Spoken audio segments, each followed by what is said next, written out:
আমার পেজে star setup কিসের জন্য রিজেক্ট হয়ে গেল। সো এই বিষয় নিয়ে আপনাদের সামনে আমি কিছু আলোচনা করব। হ্যালো এভরিওয়ান, আসসালামু আলাইকুম। কেমন আছেন সবাই? আশা করি সবাই ভালো আছেন। আমার ভিডিওটা আপনি প্রথম থেকে শেষ পর্যন্ত দেখবেন, ইনশাল্লাহ এখান থেকে আপনি কিছু না কিছু শিখে যাবেন। আর আমার ইউটিউব চ্যানেলটা আপনারা সাবস্ক্রাইব করে আমার পাশে থাকবেন এরকম নতুন নতুন ভিডিও পেতে। তো আমি যেটা বলতে চেয়েছিলাম, যখন আমার পেজে হচ্ছে 7,200 মতো মেবি হচ্ছে আপনার ফলোয়ার ছিল। তো তারপরে আমি হচ্ছে স্টার সেটআপটা করি। স্টার সেটআপটা করার পরে আমার স্টার সেটআপটা কিন্তু হচ্ছে ইন রিভিউতে ছিল।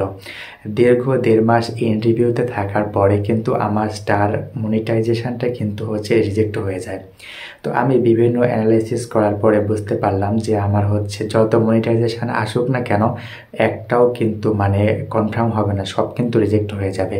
তো আমি পিছনের ক্যামেরা দিয়ে হচ্ছে ছবি উঠাইছি। উঠানোর পরে হচ্ছে আমি ফটো যেগুলো আপলোড করেছি, ওইটা আমি যখন ফোনে ছবি উঠাইতে লাগছি তখন কিন্তু হচ্ছে ক্যামেরা হচ্ছে এআইটা ছিল। এখন কিন্তু বিভিন্ন ফোনে কিন্তু এআই ক্যামেরা দিয়ে কিন্তু ছবি ওঠানো হয়।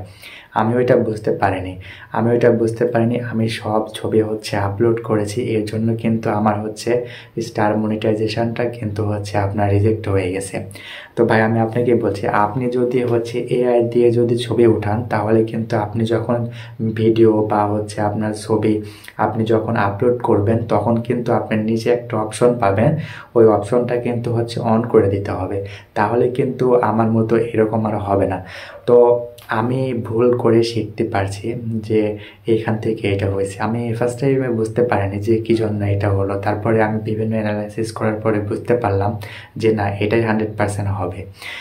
তো আমি আপনাদেরকে বলছি, আপনারা যারা হচ্ছে ক্যামেরা দিয়ে ছবি উঠাবেন, এখন কিন্তু ম্যাক্সিমাম ক্যামেরাতেই কিন্তু হচ্ছে এআই আছে।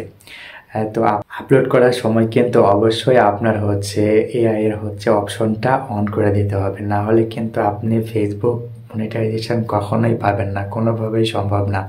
যেই ভুলটা আমি করেছিলাম, তো আমি চাই না যে আমি এতদিন কাজ করার পরে একটা ভুল করেছি, আমি সেই ভুলটা বুঝতে পারছি। তো আমি চাই যে আপনাদের সামনে হচ্ছে এটা তুলে ধরতে। তো আমার মতো ভুলটা যেন কেউ না করে, এই জন্য আমার ভিডিওটা বেশি বেশি শেয়ার করবেন, বেশি বেশি আমার ইউটিউব চ্যানেলটা সাবস্ক্রাইব করে আমার পাশে থাকবেন। আমি আপনাদেরকে এরকম নতুন নতুন ভিডিও সবসময় উপহার দেব ইনশাআল্লাহ। তো আমি যেটা বলতে চেয়েছিলাম, আমার কিন্তু হচ্ছে আমি ফার্স্ট অফ অল এখন কিন্তু নতুন আইডিতে কিন্তু ফলোয়ার্স আনা কিন্তু অনেক কঠিন, ফেসবুক পেজে। তো আমি এতদিন কাজ করার পর এতগুলো ফলোয়ার্স পেয়েছি, আমি কিন্তু মাঝখানে কাজ করা অফ করে দিয়েছিলাম। তো চিন্তা করলাম যে না, এত ফলোয়ার্স আছে, কাজ করি। তো আমি আবার কাজটা কন্টিনিউ করতেছি। আমি আপনাদের মাঝে যেগুলো ভুল হয়েছে, আমি এতদিন কাজ করার পরে আমি বুঝতে পারছি যে এগুলো ভুল হয়েছে বা এগুলো সঠিক হয়েছে, এগুলো বিষয় নিয়ে আমি আপনাদের মাঝে এগুলো ভিডিও আপলোড করব। তো আমার চ্যানেলটা সাবস্ক্রাইব করে পাশে থাকবেন। আমার ফেসবুকে ফলো দিয়ে পাশে থাকবেন, তাহলে কিন্তু এরকম নতুন নতুন ভিডিও নিয়ে আমাকে দেখতে পাবেন আপনারা। আসসালামু আলাইকুম, ভালো থাকবেন সবাই।